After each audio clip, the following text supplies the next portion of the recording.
तो अगर आप ऐसे मदरसों में ज़कात देते हैं तो आपकी ज़कात अदा नहीं होगी।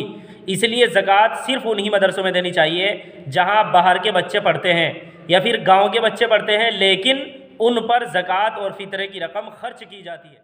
ला इलाहा इल्लल्लाह मुहम्मदुर रसूलुल्लाह। बिस्मिल्लाहिर्रहमानिर्रहीम। आज आप हज़रात के सामने फ़ितरे से मुताल्लिक़ 4 बातें बयान की जाएगी। पहली बात तो ये कि फ़ितरा क्यों फ़र्ज़ किया गया। दूसरी बात यह कि इस साल यानी 2023 के अंदर फ़ितरा कितने रुपए है। और तीसरी बात यह कि फ़ितरा किस वक्त देना चाहिए, यानी क्या रमज़ान में देना जायज़ है या फिर ईद के दिन ही देना ज़रूरी है। और चौथी बात यह कि ज़कात और फ़ितरा किसको देना चाहिए और कौन से मदरसे में देना चाहिए, क्योंकि हर एक मदरसे में ज़कात और फ़ितरा देना जायज़ नहीं है। तो आज आपके सामने यही 4 बातें बयान की जाएगी। तो सबसे पहली बात कि फ़ितरा क्यों फ़र्ज़ किया गया। तो हदीस के अंदर आता है कि हज़रत अब्दुल्ला बिन अब्बास रज़ी अल्लाह अन्हु फरमाते हैं कि नबी करीम सल्लल्लाहु अलैहि वसल्लम ने फ़ितरे को फ़र्ज़ करार दिया, जो गुनाहों की पाकी का ज़रिया है और इसी तरह मिस्कीनों के लिए खाने का इंतज़ाम है। तो इस हदीस से 2 बात मालूम हुई कि एक तो फ़ितरा इस वजह से फ़र्ज़ किया गया कि रमज़ान के रोज़ों के अंदर हमसे जो गुनाह हो जाते हैं, हमसे जो गलतियाँ हो जाती हैं, फ़ितरे के ज़रिए से वो गुनाह पाक हो जाएं, फ़ितरे के ज़रिए से वो गलतियाँ पाक हो जाएं। तो एक तो ये मेन पॉइंट है। तो इसलिए फ़ितरे को बोझ नहीं समझना चाहिए, क्योंकि रमज़ान के रोज़ों के अंदर हर एक से गलतियाँ हो जाती हैं, गुनाह हो जाते हैं। तो शरीयत के अंदर फ़ितरे को इसीलिए फ़र्ज़ किया गया है कि हमसे जो गुनाह हो जाते हैं रमज़ान के रोज़ों के अंदर, वो गुनाह फ़ितरे के ज़रिए से पाक हो जाएं। और दूसरे इस वजह से फ़र्ज़ किया गया कि जिस तरह मालदार लोग ईद की खुशियाँ मनाते हैं, तो जो गरीब लोग हैं जिनके पास पैसों का इंतज़ाम नहीं है, तो आप उन हज़रात को फ़ितरा अदा करें और फिर वो भी ईद की खुशियाँ मना सकें। तो ये 2 वजह हैं जिनकी वजह से फ़ितरा शरीयत के अंदर फ़र्ज़ किया गया है। दूसरी बात ये कि इस साल यानी 2023 के अंदर फ़ितरा कितने रुपए है।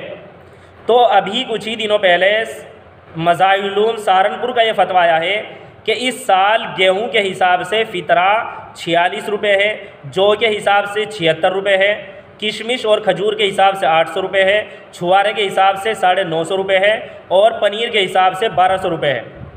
लेकिन एक गलती आम तौर से लोग करते हैं कि चाहे कोई कितना ही बड़ा मालदार है, 50-50 हज़ार रुपये महीने की तनख्वाहें, 1 लाख रुपये महीने की तनख्वाहें, वो भी फ़ितरा गेहूं के हिसाब से ही देता है, यानी वो भी 46 रुपये ही देने की कोशिश करेगा। तो याद रखना चाहिए कि इस तरह फ़ितरा देने से फ़ितरा अदा हो जाएगा, लेकिन मालदारों को चाहिए कि वो खजूर या किशमिश के हिसाब से फ़ितरा दें। और खजूर और किशमिश के हिसाब से एक आदमी का फ़ितरा 800 रुपये है, पनीर के हिसाब से एक आदमी का फ़ितरा 1200 रुपये है।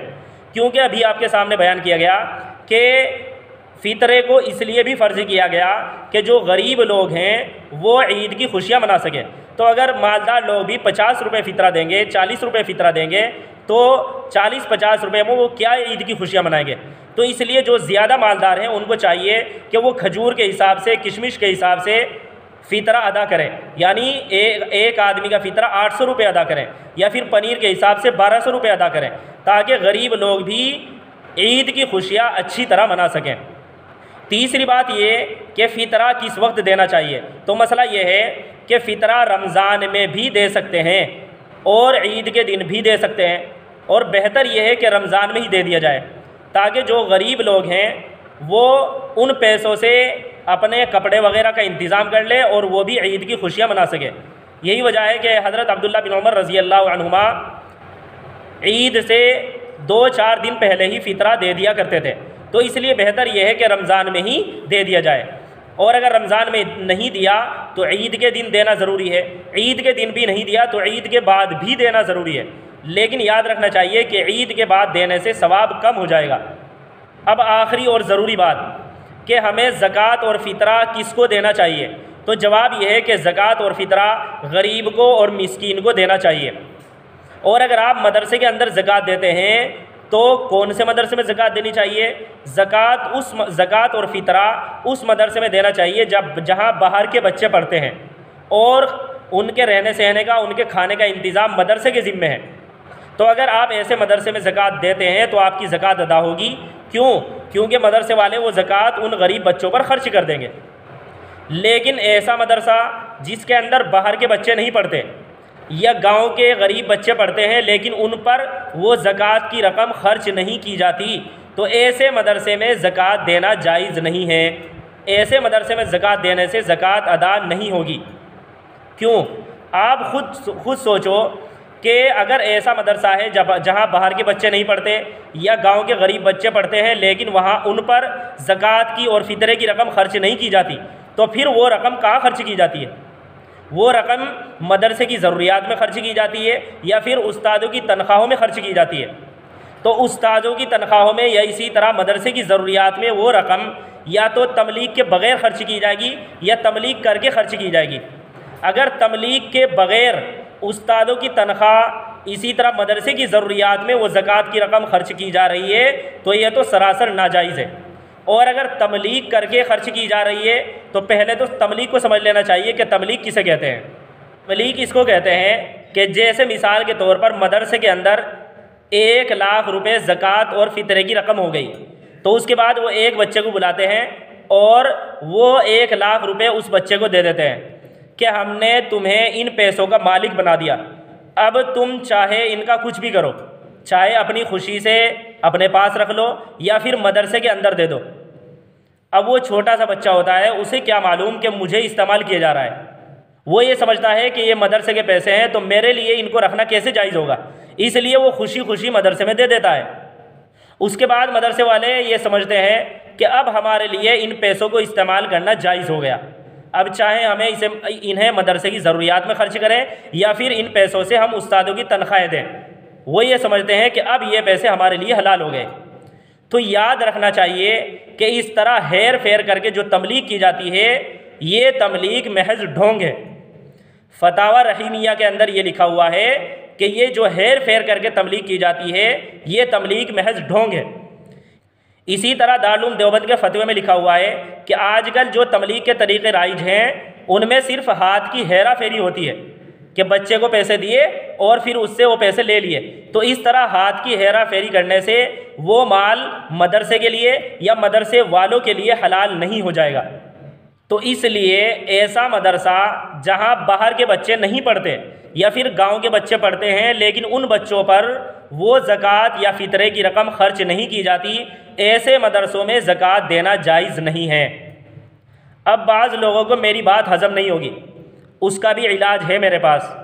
नाम आपने सुना होगा हज़रत मौलाना मुफ्ती सईद अहमद साहब पालनपुरी रहमतुल्लाह अलैह, हमारे उस्ताद हैं, हमने उनसे बुखारी शरीफ पढ़ी है। दारुल देवबंद के शेखुल हदीस भी थे और सदरुल मुदर्रिसीन भी थे। लॉकडाउन में हज़रत का इंतकाल हो गया, अल्लाह तबारक व तआला उनकी मग़फ़िरत फ़रमाए। तो हज़रत ने अपने बयान के अंदर ये कहा है कि ऐसे मदरसों में ज़कात देना जायज़ नहीं है। आप हज़रत का ये बयान ख़ुद सुन लें। लेकिन हज़रत के बयान के बाद मैं एक ऐसी सूरत बयान करूँगा कि उस सूरत में आप ऐसे मदरसे में भी ज़कात दे सकते हैं कि जहाँ बाहर के बच्चे नहीं पढ़ते। तो आप हज़रत के बयान के बाद वो सूरत ज़रूर सुन लेना। मदरसे में ज़कात का मसरफ़ है वहाँ ज़कात देना जायज़, और जिस मदरसे में ज़कात का मसरफ़ नहीं है वहाँ ज़कात देना जायज़ नहीं। एक मदरसा है उसमें गरीब तलबा है, चाहे नाबालिग हैं चाहे बालिग हैं, उस मदरसे में आप ज़कात दें और वो ज़कात इन गरीब तलबा पर खर्च करें, उस मदरसे में देना जायज़ है। और जिस मदरसे में गरीब तलबा हैं ही नहीं, नाबालिग तलबा हैं लेकिन उनके बाप मालदार है, तो अगर बाप मालदार है तो नाबालिग बच्चे भी मालदार हैं, उन पर ज़कात खर्च नहीं हो सकती। फिर उस मदरसे वो मदरसा ज़कात वसूल करता है और हीले तमलीग करके बिल्डिंगें बनाता है। ऐसे मदरसे को ज़कात हरगिज़ नहीं देनी चाहिए, ज़कात देने से ज़कात अदा नहीं होगी। और ये जो हीले तमलीग है वो महज ढोंग है, हीले तमलीग से कोई हिल्लत नहीं पैदा होती। फतावा रहीमिया में लिखा है कि हीले तमलीग ढोंग है, उससे कोई हिल्लत नहीं पैदा होती। और इमदादुल फतावा में लिखा है कि हियल दियानात में हिल्लत वाकई का फ़ायदा नहीं देते, सरसरी हिल्लत पैदा होती है। अगर सही हिला हो तो अभी हकीकत में अल्लाह के यहाँ हिल्लत नहीं पैदा होगी, सरसरी दुनिया के एतबार से हिल्लत पैदा होगी। बस ये हिले तबलीग तो महज ढोंग है। एक किस्सा सुनाऊँ मैं तुम्हें। बॉम्बे के एक सेठ के यहाँ एक जुब्बे कुब्बे इमामे वाले मोहतमीम साहब चंदा लेने गए। देखने में बड़ा जोर का आदमी था, हजरत खिजर मालूम होता था। तो उस सेठ ने जो चंदा देना था दिया। फिर उसने कहा, हजरत मुझे एक मसला भी बता दो। क्या? मेरे पास 3 लाख रुपए इंटरेस्ट रखे हैं सूद के, ये रकम मुझे कहाँ खर्च करनी चाहिए? तो मोहतमीम साहब के मुंह में पानी आ गया। कहने लगा हमें दे दो। तो उस सेठ ने कहा ये तो सूद की रकम है, गंदी रकम, आप क्या करेंगे? कहने लगा हम इसको पाक कर लें। उसने कहा गंदी रकम पाक हो जाएगी? हाँ, कैसे पाक करोगे? तो उन्होंने बतलाया कि मदरसे के एक तालिब इल्म को बुला कर 10,000 रुपये देंगे और कहेंगे कि तेरा जी चाहे तो मदरसे में दे दे। वो दे देगा मदरसे में, नहीं देगा तो हम टांगे तोड़ देंगे उसकी। ये मैंने बढ़ाया अंदर। उसने सुना गौर से। उसने कहा कि इस तरह हेर फेर करने से वो रकम सूद की पाक हो जाएगी? पाक हो जाएगी। तो उसने कहा कि मेरी दुकान में गरीब नौकर हैं, ये हेर फेर मैं कर लूंगा। तो उठना भारी पड़ गया। फिर उठना भारी पड़ गया उसको। उस सेठ को दीनदार बंदा था, उसको करना नहीं था ये, लेकिन उसने कहा कि अगर इस तरह से हेर फेर करने से तो सूद की रकम पाक हो जाएगी, तो ये हेर फेर मेरे दुकान में बहुत से गरीब तो नौकर हैं, मैं ये हेर फेर खुद ही कर लूंगा। और मेरे भाइयों और आगे बढ़ो, जो मिलियनर हैं वो अपनी ज़कात क्यों देंगे किसी को? तो वही अपने नौकरों के साथ हेर फेर करके ज़कात खुद ही रख लेंगे। अगर मोहतमीम हीले तमलीग कर सकता है तो ये माल वाला क्यों हीले तमलीग नहीं कर सकता? उसके लिए जायज़ है तो इसके लिए क्यों जायज़ नहीं? इसके हीले तमलीग महज ढोंग है। और ऐसे मदरसों में जहाँ ये होता है वहाँ हरगिज़ ज़कात नहीं देनी चाहिए। ज़कात दोगे ज़कात अदा नहीं होगी। और आपको मालूम नहीं है तो वो जाने, आपको मालूम नहीं है और आपने रकम दे दी तो वो जाने। मैंने कहा था कि एक सूरत ऐसी है कि आप उस सूरत में ऐसे मदरसे में भी ज़कात दे सकते हैं जहां बाहर के बच्चे नहीं पढ़ते। वो सूरत यह है कि मदरसे वालों ने गांव के बच्चों पर फ़ीस मुकर्रर कर रखी है, लेकिन उन बच्चों में कुछ गरीब बच्चे ऐसे हैं जो महीने की फ़ीस नहीं दे सकते। तो अब मदरसे वाले ज़कात के पैसे उन गरीब बच्चों को दे दे जो फ़ीस नहीं दे सकते, और फिर उन बच्चों से वो ज़कात के पैसे फ़ीस में वसूल कर लें। तो अगर इस तरह मदरसे वालों ने गांव के बच्चों पर महीने की फ़ीस मुकर्रर कर रखी है तो फिर ऐसे मदरसे में भी ज़कात देना जायज़ होगा। दूसरी बात ये समझना चाहिए कि ऐसे मदरसों के अंदर अगरचे ज़कात और फ़ितरा देना नाजायज़ है, लेकिन इमदाद देना ये नाजायज़ नहीं है। इसलिए इमदाद मदरसों की करनी चाहिए। वहाँ आप ही के बच्चे पढ़ते हैं, तो अगर आप इमदाद नहीं करेंगे फिर कौन इमदाद करेगा? क्या मदरसे वाले खुद अपने घर से मदरसा चलाएंगे? जब वहाँ आपके बच्चे पढ़ते हैं तो आप ही को इमदाद करना चाहिए। तो इमदाद करने में कोई हर्ज नहीं है, आप वैसे ही मदरसे की इमदाद कर दें ताकि मदरसा चलता रहे।